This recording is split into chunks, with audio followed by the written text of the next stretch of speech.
નમસ્કાર મિત્રો, સ્વાગત છે તમારું ખેડૂત સમાચાર ચેનલમાં। આજના આ વિડીયોમાં હવામાન વિભાગ દ્વારા ગુજરાતમાં નવરાત્રિમાં ભારે વરસાદ પડવાની આગાહી કરવામાં આવી છે।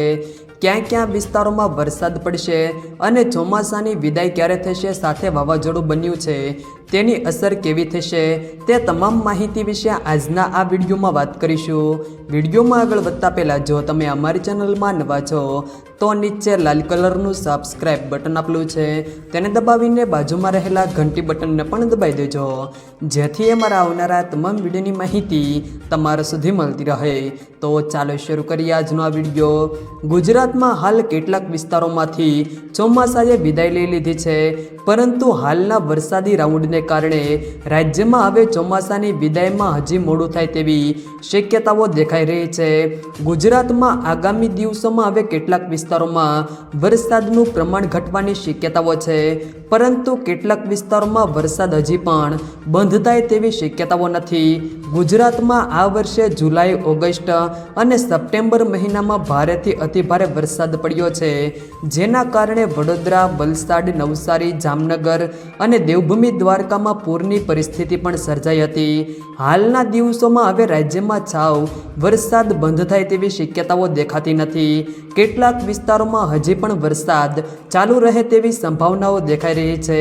હવામાન વિભાગે જે આગાહી કરી છે તે પ્રમાણે દક્ષિણ ગુજરાતના જિલ્લાઓમાં અને મધ્ય ગુજરાતના કેટલાક વિસ્તારોમાં નવરાત્રિ દરમિયાન છૂટાછવાયા વરસાદની શક્યતાઓ દેખાઈ રહી છે। આ ઉપરાંત સૌરાષ્ટ્રના દક્ષિણ તરફના વિસ્તારોમાં પણ આગામી દિવસોમાં છૂટાછવાયો વરસાદ થવાની શક્યતાઓ દેખાઈ રહી છે। હવામાન વિભાગના આંકડાકીય મોડલ પ્રમાણે વાત કરીએ તો સૌરાષ્ટ્રના કેટલાક વિસ્તારોમાં આગામી 7 દિવસોમાં કોઈક સ્થળે છૂટોછવાયો વરસાદ થઈ શકે છે અને સાથે પૂર્વ ગુજરાતના કેટલાક વિસ્તારોમાં પણ છૂટાછવાયા વરસાદની શક્યતાઓ છે। હાલની સ્થિતિ પ્રમાણે ગુજરાતમાં વરસાદનું જોર ફરી વધતા ચોમાસું પરત ફરતું અટકી ગયું હતું। કચ્છ, દેવભૂમિ દ્વારકા, જામનગર, પોરબંદર, મોરબી, જૂનાગઢ, સુરેન્દ્રનગર, પાટણ તથા બનાસકાંઠામાંથી ચોમાસાની વિદાયની જાહેરાત કરવામાં આવી છે।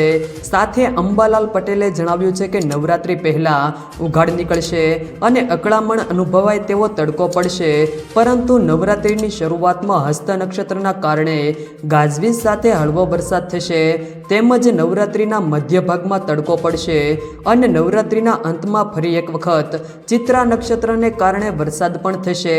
સાથે બંગાળના ઉપસાગરની શાખા દક્ષિણ તટ ઉપર ભારે વરસાદ લાવી શકે છે અને તેની અસર ગુજરાત સુધી થઈ શકે છે। આ વખતે વેસ્ટર્ન ડિસ્ટર્બન્સની અસર હોય તો ગુજરાતમાં હળવો વરસાદ આવી શકે છે।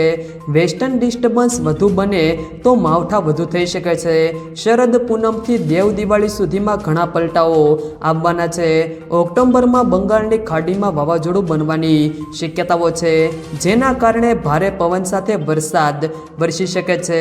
અરબી સમુદ્રમાં પણ વાવાઝોડું બનવાની શક્યતાઓ છે। જો મિત્રો વિડીયો પસંદ આવ્યો હોય તો વિડીયોને લાઈક કરો, તમારા મિત્રો સાથે શેર કરો અને જો તમે અમારી ચેનલમાં નવા છો તો ચેનલને સબસ્ક્રાઈબ જરૂર કરજો, જેથી અમારા આવનારા તમામ વિડીયોની માહિતી તમારા સુધી મળતી રહે।